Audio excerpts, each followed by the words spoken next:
جو قیمت طے ہوئی. فرمایا کہ میں کوئی تاجرانہ غرض سے تو چل کے آیا نہیں تھا کہ قیمت ساتھ اٹھا لاتا.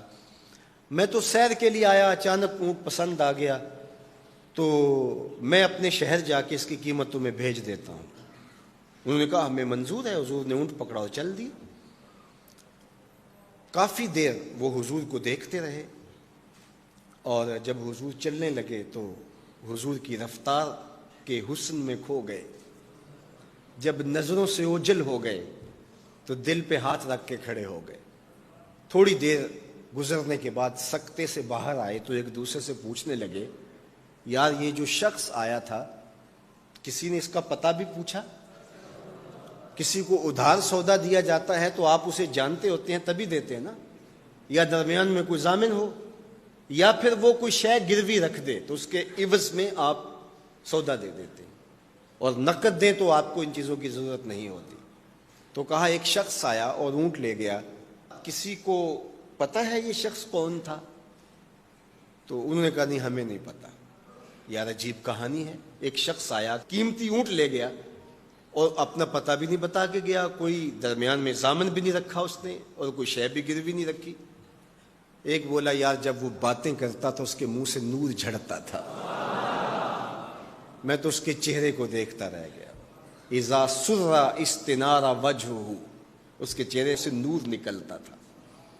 دوسرا بولا یار جب وہ مسکراتا تھا تو میں تو اس کی مسکراہٹ میں ہی کھو گیا. ایک نے کہا جب وہ بات کرتا تھا منہ سے چھن چھن نور کی کرنیں نکلتی تھی. اللہ اکبر. ایک کہا یار میں تو اس کی زلفوں کے پیچ و خم میں کھو گیا.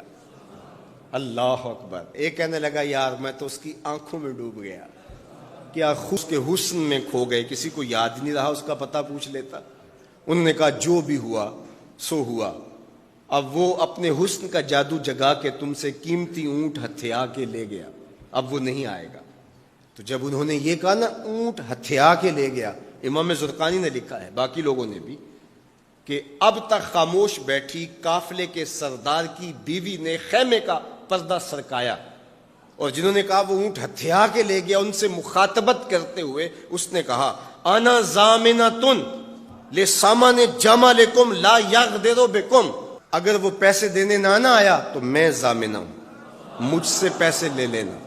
اچھا تو جانتی ہو اسے؟ کہا اللہ میں بھی نہیں جانتی. تو کہا پھر ضمانت کیسے دے رہی ہو؟ کہا جب تم سودا کر رہے تھے میں نے خیمے کی اوٹ سے اس کا چہرہ دیکھا تھا, اور جس کا چہرہ اتنا سونا ہو وہ جھوٹا ہو ہی نہیں سکتا ہے. اللہ اکبر. ابھی تھوڑی دیر گزری, فلما کان العشاء اتانا رجل فقال انا رسول اللہ صلی اللہ علیہ وسلم الیکم ھذا تمرکم وکلوا واشبعوا واقتالوا واستوفوا. کہتے ہیں کہ وہ ایک شخص آیا, اس نے کہا یہ کھجوریں حضور نے تمہاری ضیافت کے لیے بھیجی ہیں اور ان کھجوروں سے اپنی قیمت پوری کر لو.